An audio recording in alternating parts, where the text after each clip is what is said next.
ये भी मैं बताऊं कि क्यों बड़ा हॉस्पिटल बनाना पड़ता है और क्या इसके अंदर फैसिलिटीज़ हैं जिसकी वजह से इसकी जो लुक एंड फील है वो ऐसी ही होगी और हमें बड़ी खुशी है ऐसी है।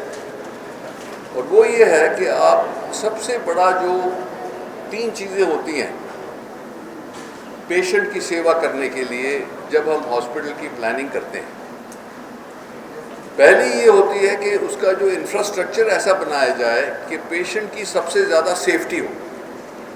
और जैसे आप देखते होंगे, आप लोग, मुझे भी पता है कि हॉस्पिटल्स में अगर जो इन्फेक्शन हो जाए पेशेंट को, जो हॉस्पिटल से के वजह से हुई है, तो वो बहुत दुख होता है कि ऐसा नहीं होना चाहिए। तो हमने हर एक फीचर इसमें डाला है।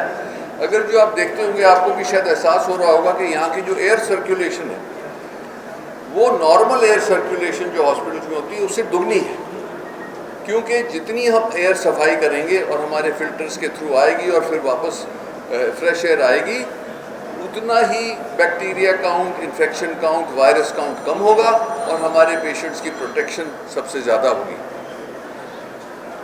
कोई हॉस्पिटल होगा हिंदुस्तान में जो हमने ये मेदांता का स्टैंडर्ड है कि हर एक ऑपरेटिंग रूम का जो एयर हैंडलिंग यूनिट है वो इंडिपेंडेंट है। ये नहीं कि एक एयर हैंडलिंग यूनिट से 3 या 4 ऑपरेटिंग थिएटर्स को सर्व किया जाए जिसके अंदर एयर मिक्स होती है और एक में इन्फेक्शन हो तो वहाँ भी फैल सकती है। तो इसीलिए ये फीचर्स यहाँ बनाए गए हैं। अगर जो आप देखोगे स्पेसेस कि ये कैपेसिटी के लिए बनाई गई कि अगर जो लोग यहाँ होंगे भी तो ये नहीं कि एक दूसरे के ऊपर चढ़े हों। तीसरी बात यह कि अगर जो आप हमारे कॉरिडोर्स देखोगे वो 10-10 फुट वाइड है, इसलिए कि जब इमरजेंसी होती है और 2 पेशेंट पास करते हैं, ये नहीं हो कि भाई एक रुका हुआ है कि भाई जब तक वो पास होगा तब तक दूसरा आएगा, क्योंकि उसमें खतरा बढ़ जाता है।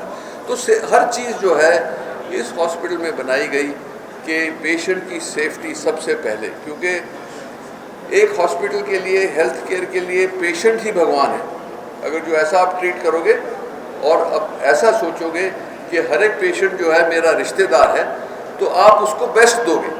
आप फिर हिचकिचाओगे नहीं अपने आप को, रात को लेट जागना या टेलीफोन कॉल सुनना, फिर आप कोई कसर नहीं छोड़ोगे, क्योंकि वो आप सोचोगे कि मेरा रिलेटिव है, इसको बेस्ट करना है, चाहे भाई बहन जो भी है।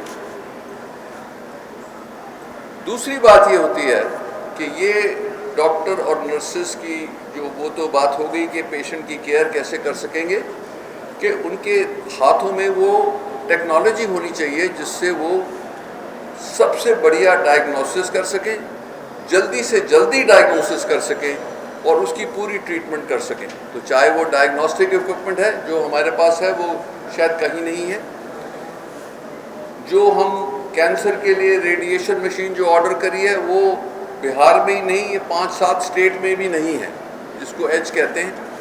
और उससे फ़ायदा क्या है कि इससे अच्छी कैंसर ट्रीटमेंट हो सकती है, पर वो जो डैमेज दूसरे टिश्यू को, नॉर्मल टिश्यू को डैमेज करती है जो रेडिएशन, वो नहीं करेगी। तो इसकी एक्यूरेसी बहुत ज़्यादा है। तो इसीलिए ऐसी चीज़ें, टेक्नोलॉजी यहाँ पहुँचाई गई है। रोबोट भी ऑर्डर हुआ है, सारे जो टूल्स हैं डॉक्टरों को चाहिए, वो कल भी चर्चा हुई, जिसको जो चाहिए अपने काम को अच्छी तरह से करने के लिए और पेशेंट को पूरा ट्रीटमेंट पहुंचाने के लिए वो उपलब्ध करी गई है। और तीसरा ये है कि जो डॉक्टर हमारे साथ जुड़े, चाहे वो पटना बिहार के थे, चाहे वो और मेदांता इंस्टीट्यूशन से आए हैं, चाहे वो हिंदुस्तान में कहीं से आए हैं, और हमारे कई भाई लोग बाहर से आए हैं, इंग्लैंड से और कंट्री से, जो यहाँ बिहार के लोगों से जुड़े हुए हैं और यहाँ सेवा करना चाहते हैं। तो हमने 3 क्राइटेरिया लिए थे जो डॉक्टर की सिलेक्शन में।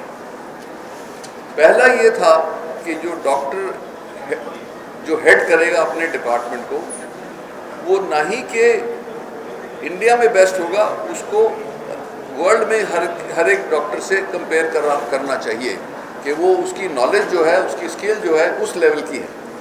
तो मुझे ये बहुत गर्व है कि ये सारे जो डॉक्टर्स आपके साथ बैठे हुए हैं, जो यहाँ सर्व करेंगे, जो कर रहे हैं, उनकी नॉलेज जो है इंटरनेशनल लेवल की है। दूसरा ये था कि वो और लोगों को भी ट्रेन करेंगे कि ये आने वाले टाइम में और भी उभर के आए लोग जो जो पब्लिक को सर्व कर सकते हैं।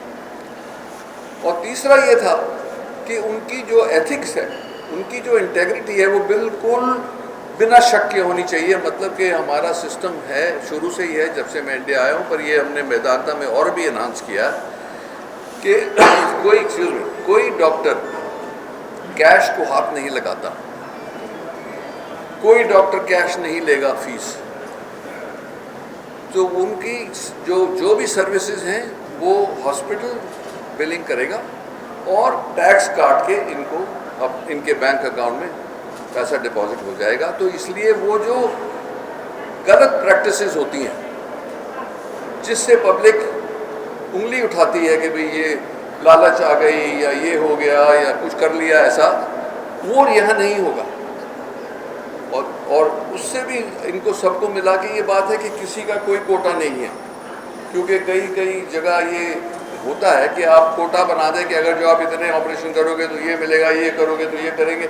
वो कोई कोटा नहीं है। इन सबको अपनी अपने इंस्टीट्यूट की रिस्पॉन्सिबिलिटी दे दी गई है। इसको बढ़ाओ, इसको उच्च से उच्च टेक्नोलॉजी से बढ़ाओ, नॉलेज से बढ़ाओ, और पेशेंट की जो ट्रीटमेंट है उसकी सक्सेस रेट हम डेली बेसिस पे मेजर करते हैं कि हम कितने कामयाब हैं, क्या करना चाहिए, नेक्स्ट स्टेप क्या होना चाहिए।